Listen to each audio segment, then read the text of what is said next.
এই রান্নার জন্য যে কত কথা শুনতে হয়েছে পর্যন্ত মনে হয় এই জন্য রান্নাকে আমি ভালোবাসতে পারিনি। মানুষের যে কাজের জন্য এত কথা শুনতে হয়, সে যে কাজের জন্য কথা শুনতে হয় আমার মনে হয় না সেই কাজকে মানুষ ভালোবাসতে পারে। আসসালামু আলাইকুম, সবাইকে কেমন আছেন? সবাই আশা করি ভালোই আছেন। সকালবেলা উঠলাম, সকালে উঠে নাস্তার জন্য রেডি হচ্ছি।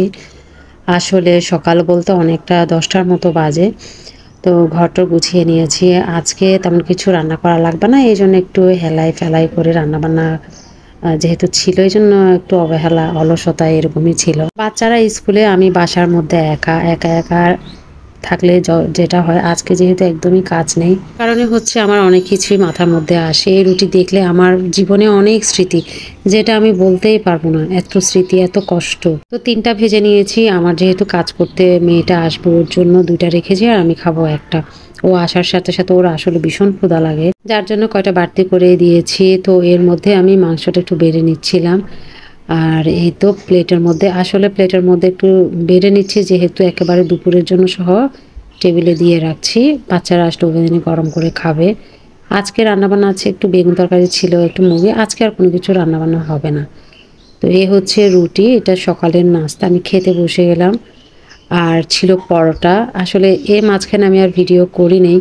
তো গতকাল সিঙ্গারা নিয়ে আসছিল, সেটা রয়ে গেছে। পরোটা ছিল, তো পরোটাটা নিয়েছি চা দিয়ে খাওয়ার জন্য। পরে ভাবলাম যে একটু মুরগির মাংস দিয়ে একটু খাওয়া হয়ে যাক। সবসময় একই রকম কাজ ভাজ ভালো লাগে না। তো আজকে পিঠা বানাবো ভাবতেছিলাম। আমি সেদিন তালের রস করে নিয়েছি, পিঠা আর বানানো হয়নি, ডিপে রেখে দিয়েছিলাম। আজকে যেহেতু কাজ কম, ভাবতেছি এটাই করি। আমি আসলে রান্নাকে কখনো ভালোবাসতে পারি, মনে হয় যে কাজের জন্য মানুষকে কথা শুনতে হয়, এটাকে ভালোবাসাটা মনে হয় একদমই বোকামি। আমি এই রান্নার জন্য, এই কাজের জন্য কত কথা যে শুনেছি। যাই হোক, বলে দিই, আমি হচ্ছে চাল ভিজিয়ে রেখেছিলাম একদম 2-3 ঘন্টার মতো, সুগন্ধ চাল। তো এটা আমি ব্ল্যান্ড করে নিব, একটা ব্যাটার তৈরি করে নিয়েছি। এখানে আমি দিয়েছি দুধ পাউডার, লবণ, বেকিং সোডা, তো এটা সবাই জানে, তালের পিঠাই বানাচ্ছিলাম, এটা খুব সহজ। তো এর মধ্যে আমি ব্যাটারটা তৈরি করে চলে যাচ্ছি বাংলা বাচ্চাদেরকে নিয়ে ইংলিশ ট্র্যাকে। তো ওইটা ততক্ষণে রেডি হয়ে যাবে, বাইরেই রেখেছি, কারণ ওই ব্যাটারটা তৈরি হতে 2-3 ঘন্টার মতো সময় লাগবে, ইস্ট, বেকিং সোডা সব কিছু মিলিয়ে। তো বাসায় আসি, বাসায় আসার পর দেখি ডোটা মোটামুটি রেডি হয়েছে। আমি ব্যাটারটা ঢেলে নিয়েছিলাম, একদম কেমন জানি একটা ফুলা ফুলা থাকে না, ওরকম ছিল। আমি ওই অবস্থায় কি করলাম, 2টা থাক আমি বানিয়ে নিচ্ছি, বাকিটা আমি ফ্রিজে রেখে দিব অল্প করে। তো এভাবে রেডি করে কিন্তু ডিপে রেখে দিলে পরক্ষণে কিন্তু বের করে বানানো যায়। আমি 2টাই বানাবো, যেহেতু আমরা মানুষ কম। আমি একটু নারকেল দিয়ে দিয়েছি, এটা আমি ব্ল্যান্ড করেছিলাম। নারকেল কোরানোটা আমার যেহেতু কোরানো নাই, নারকেলটা আমি ভেঙে কেটে আমি ব্ল্যান্ড করে নিয়েছি, এরকম গুঁড়া গুঁড়া হয়ে গেছে। আমি একটা স্ট্যান্ড বসিয়ে দিব থাকের মধ্যে। চাইলে প্লেন হলে ভালো, বাটি হলে বা বাসন হলে। আর দেখেন কতটা সুন্দর কালার হয়েছে, একদম সফট স্পঞ্জের মতো, ফুলে ফুলে একদম, মানে এত মজা হয়েছে বলার। একটা কিন্তু খাওয়া শেষ।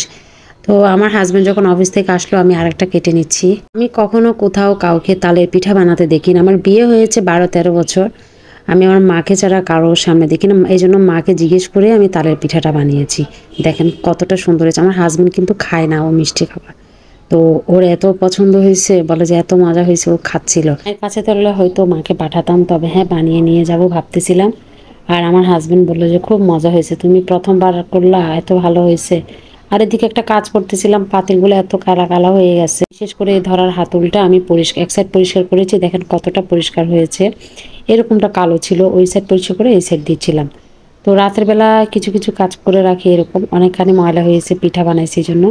তো সেই সাথে আজকের ভিডিওটা এই পর্যন্ত। সবাই ভালো থাকবেন, সুস্থ থাকবেন। আল্লাহ হাফেজ।